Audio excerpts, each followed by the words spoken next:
Polygon is destroyed and Giant Bomb is taken down, and games journalism in general is a flaming pile of trash being burnt to a crisp. What's going on, guys? Welcome to another episode of Smash JT. Would you look at that? Another day has come and gone, and more journalists are out of a job. It's almost like this is something we've been saying for, I don't know, the better part of the last 5 years. Hit that subscribe, give me a like, and check out smashjt.com for the full article breaking down how Polygon has been purchased and the company has been decimated. Oh, and I guess unrelated, Jeff Grubb's out of a job too. In a move that's been sending extreme shockwaves throughout the entire gaming journalism sphere, Polygon, the once flagship gaming outlet under Vox Media, has been sold to the Canadian media conglomerate Valnet, the SEO-driven powerhouse behind GameRant, ScreenRant, and TheGamer, among many others. Almost immediately after the deal closed, a massive wave of layoffs swept through the entirety of Polygon, ousting key staff members, including the former editor-in-chief, Chris Plante, the very same Chris Plante that was condemning the scientist for wearing a misogynistic t-shirt back in the day. If you're familiar with that story, you know that you're not going to really be shedding a tear when this guy is out of a job. Over on Blue Sky, Chris Plante said, "I'm no longer at Polygon. If you're hiring, please consider the many talented writers and editors now on the market. Every one of them deserves a spot on your staff. I won't be talking more about the sale because I wasn't involved. Going to hang out with my kid, taking wins where I can." And on top of that, as far as I can tell in unrelated news, other areas of game journal realms have been hit, like fandom, that has been impacted with additional layoffs going on over there. Among those that are no longer there is Jeff Grubb, the video content producer, and Dan Reichert, the creative director over at Giant Bomb. And Jeff Grubb not being there anymore definitely doesn't make me shed a tear either. Again, the more I dive into each one of these journalists, the more I find out that many of these people actively hate the gaming community, and many of them push activism. Jeff Grubb, you may remember, was the same person that was caught stealing the story from Grums and myself, allegedly, when they came out with the BioWare story about Corinne Bush and where he ended up going with Wizards of the Coast, like a month after Grums and I reported on it. And he said, "Oh, the rumors are true." It's like, no, they weren't rumors. That was the factual story. And it came from us. Gave no credit, and the other massive news outlets in the gaming world ran with that story, giving credit to Jeff Grubb. So you could probably understand why I'm a little bit biased in my disliking of this individual in the game industry. Or should I say, formerly in the game industry. Grubb on X said, "Well, that was a dream come true. Knew it wouldn't last though. Out of a job at the moment, but I'll always be doing." And then links his Patreon, because of course. But anyways, back to the Valnet situation. According to a press release, they described the acquisition as perfectly aligned with the long-term strategy to dominate the gaming media space. Polygon now joins Valnet's growing portfolio, which includes GameRant, TheGamer, Fextra Life, Open Critic, DualShockers, and Hardcore Gamer, a collective that reportedly reaches over 1.2 billion users annually.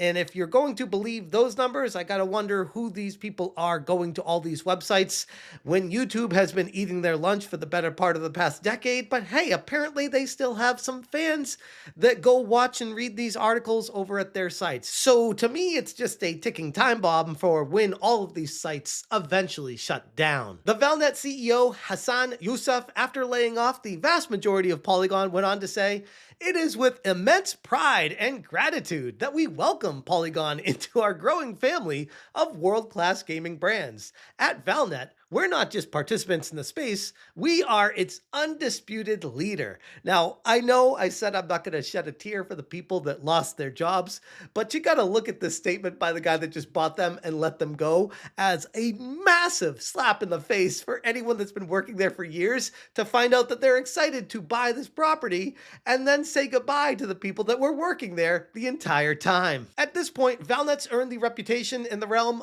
of mass producing clickbait-driven content under low-cost, high output models. And according to That Park Place, a 2023 report by The Wrap quoted one of the former contributors calling conditions at Valnet run sites almost sweatshop level. And they cited some incredibly harsh deadlines that an actual human being would struggle to keep up with very minimal, if any, editorial oversight, because this is basically turning into a content mill where they're just going to use AI, most likely, to assist in putting out as much information and articles as possible and removing the human element. Ironically, that might actually bring more people to go to the sites because it removes the activist from the equation. My God, I never thought I'd say that, but it's where we find ourselves in 2025. The fallout from the sale reflects all of these concerns. In addition to the numerous Polygon staffs let go, Giant Bob looks like it was coming to an end as well. And oh no, we're not going to get any more of the casting couch moments like we did with Jeff Grubb and Alyssa Mercante in the future.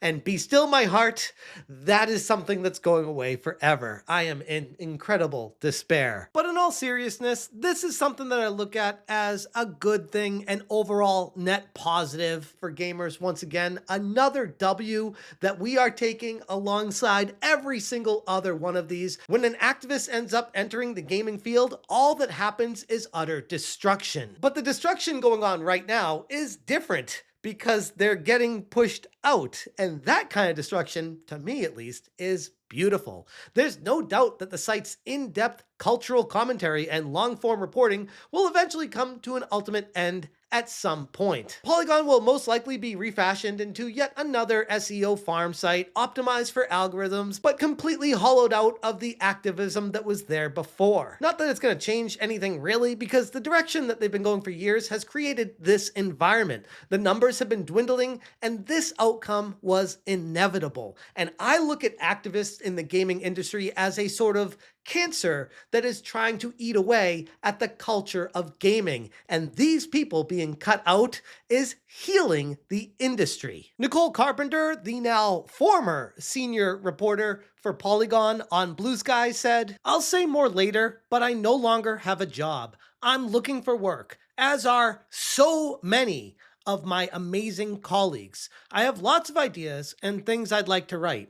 I'm really in shock." To which I would argue the real shock here is how she's quote tweeting Zach Zwiesen and a Kotaku article. How the hell Kotaku outlasts yet another media outlet? This is getting insane. Even Vox Media themselves framed the deal as a strategic retreat. CEO Jim Bankoff called the sale a necessary one in the light of challenging economic environments, stating that it would allow Vox to focus their energies and investment resources in other priority areas. Which, if you believe that, I got a bridge to sell you, because I look at this as a situation of they're trying to cut staff, cut costs, and turn this site into an automated running mill of just generic AI articles being put out there and just receiving ad revenue as much as they can until it ultimately dies. No wonder game journalists are always so bitter against YouTubers, because they see their own industry crumbling to the ground right before them. And almost like regardless of if they weren't activists or even if they are activists,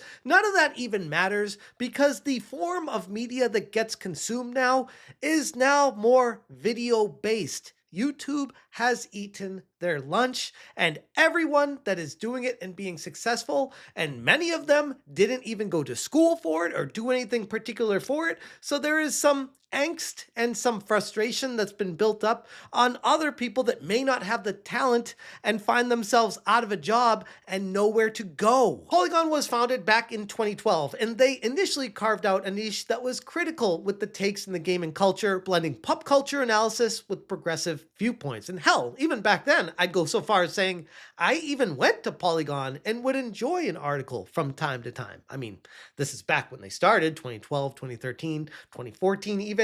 It wasn't the worst place to go, but holy crap, as time has gone on, you look at all these gaming sites, they're a dime a dozen, and all the massive ones in the good old boy network that they all have handshake deals in the background, they all hang out together and go to spritzer parties and just have the time of their life.